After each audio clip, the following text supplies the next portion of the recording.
This is the Original Sin, the Collective Intelligence Network. Hello, my name is Stephen Coupland, and this is the Collective Intelligence Network. And I am looking for sinners, that is, Collective Intelligence Network, network agents, people like you, who can listen to these ideas and concepts here and help me develop them further into something better. So put your spits into the spittoon and we'll see what's spat back. More on that later. So today we're talking about why the future is female. Now, a lot of this information I am sourcing directly from this book called Superminds by Professor Thomas Malone. Now, he runs something called the Collective Intelligence Center out of MIT. And so much of this information that I'm using here today is directly from this book here. So in this book, Thomas has said that groups of people are more intelligent when the following three things apply. So the first one was everybody in the group has an equal say. This allows introverts to say as much as extroverts, and it doesn't let one or two people dominate the conversation. If you want to take it a notch higher, one of the things you can do from a book called Farsightedness is to get everybody, before they go into the meeting, to write down their thoughts about what it is the meeting is going to be about.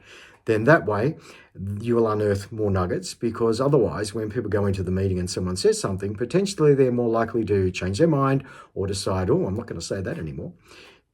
I digress. So for the second reason why groups are more intelligent, apart from the first one, which was, let's see if you remember, everybody has an equal say. Now, the second was the more females in the group, the more intelligent the outcome. And the third point, which generally ties into point two, is that the group needs to have a high level of social emotional intelligence.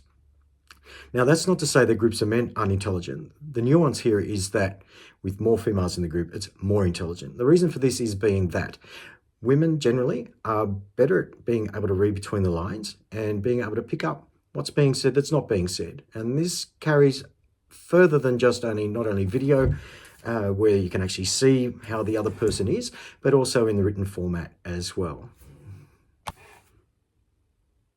Now, I'm currently a Masters of Creative Intelligence and Strategic Innovation student at UTS. And during some group work, we were talking about truth in organizations. And I decided to ask the speaker whether the following factors that I just mentioned previously had applied in their situation and circumstances, and apparently it didn't. What came out from that, though, was that the loudest voices tend to dominate. And this then led me to a nomological word association with dominate and aggression, which then led me to a bit of an epiphany. And that was, well, dominate and aggression, they tend to be male traits. Let's unpack this 10,000 years and go back to cavemen days. So you've got the cavemen and the cavewoman. So you've got one gender potentially intimidating the other gender to the extent that they're less likely to want to vocalize their thoughts, opinions, and ideas. And roll it out to our current millennia, where we have approximately 86% of major corporations are run by males. We have the disparity between males and females in politics and other areas of influence. The science shows more females in the group, more intelligent the outcome.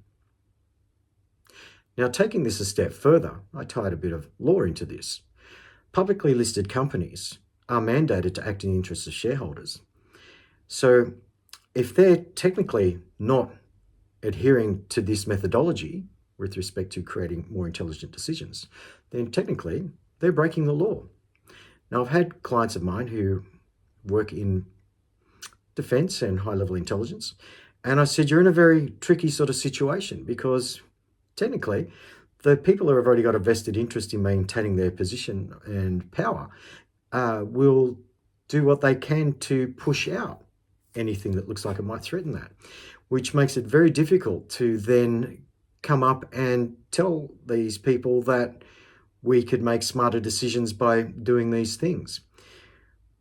One way around this potentially is to, even if you just do one of the things, which is to let everybody in the group have an equal say, then you're already 33% more intelligent with your group decisions. Interestingly, I've heard that Jeff Bezos, when he has his meetings, he's the last person to speak, and he lets the most junior person speak first. So then that way, they're not fearing reprisals or are afraid to vocalize their thoughts, opinions, and ideas. as opposed to if the CEO of the company said something, then that would then automatically, not automatically necessarily, but that would then condition and prime people to potentially change what it was they were going to say for fear of upsetting someone or putting someone's nose out of joint or getting themselves into trouble, etc., etc. So what I'd like you to do, dear viewer, is to consider the points that I've made and take that forward with you into your future meetings and future lives, and see how many of these aspects that I've talked about have been put in place. One way to do this would be to advise other people within the organization that you can make more intelligent decisions by following what's in Thomas Malone's findings in the book Superminds, which is a way for those that may be more logically processing information to see that they're sort of getting in the way of themselves by not adapting to what science has shown to be a better way of doing business, so to speak. And again, if you're finding that there's more pushback on this, then one way potentially to sort of work around it is to pull aside members of your group or your team who are more emotionally developed, as in they're more like females, and then get them to go through the meeting as if they were having the real meeting and come up with all the points and the ideas and the concepts and thrash it through. And then when you go into the real meeting, you already have a prepared script, or you've already addressed a lot of the concerns and areas, and you will be better prepared to be able to go into this meeting and present your ideas. Now, I've had clients tell me that they'll be in a meeting, the female clients, they'll be in a meeting and they'll say something and then it's pretty much glossed over, and then Barry will say pretty much the same thing and they go, "Oh, Barry, what a great idea. Oh, brilliant. Well done," which could be frustrating, as you'd appreciate. That's not the best way for us to move forward. Science and technology is here to help us make better decisions and in more informed choices. And so what I'd like you to be able to do in the spittoon, which is a comment section, is to put down your experiences. And not only your experiences, I'd like you to also put down how you'd solve those problems, what your ideas are with respect to solving the problems, individual thought. By putting a spit in the spittoon, the comment section, then collectively we'll be able to see what's spat back when we can get all those comments and put them through an AI algorithm, which then can tease out the findings and the understandings and come back with something, an iteration, which can then be fed back into the community so that we can then readjust the positioning that we're taking with respect to the information that we've come across and improve upon it and tweak it, because as we all know, AI is still in the developmental stage. However, that's not necessarily to say it's going to stay as it is at the moment forever. It's evolving, and this channel is designed to work with AI. And not only work with AI, it's to work with you, to work with the people in this community, in this collective intelligence network, which is why you'll be a network agent. And I've mentioned in my other video about a STOP, which is a suggested thought on passion projects.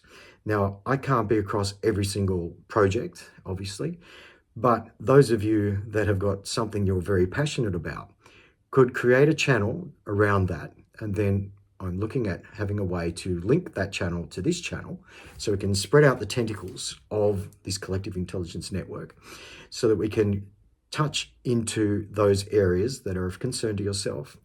Build a tribe of like-minded others who will go through and finesse the idea and the concept by spitting in the spittoon, that is solving problems with individual thought. And then we'll see what's spat back by solving problems all together. The community will have a look at the problem. They'll come up with the findings. They'll finesse it. They'll come up with insights and conclusions. And then we'll put all that into an algorithm with AI who will then go through and draw other conclusions and other parameters and things that we may not have thought about, and then put that back out to people, humans, who can then interpret that information and then come up with a plan and a strategy and a way to implement and affect exactly what it is that has been discovered. There are things like crowdfunding, wherein potentially you could actually get the money to invest into the area that you've identified and come up with the solution. So I hope you will all join me on this journey of collective intelligence network and network agents. Become a sinner, subscribe so you can put a spit into the spittoon, and we'll see together what spat back. I'll see you in the next one.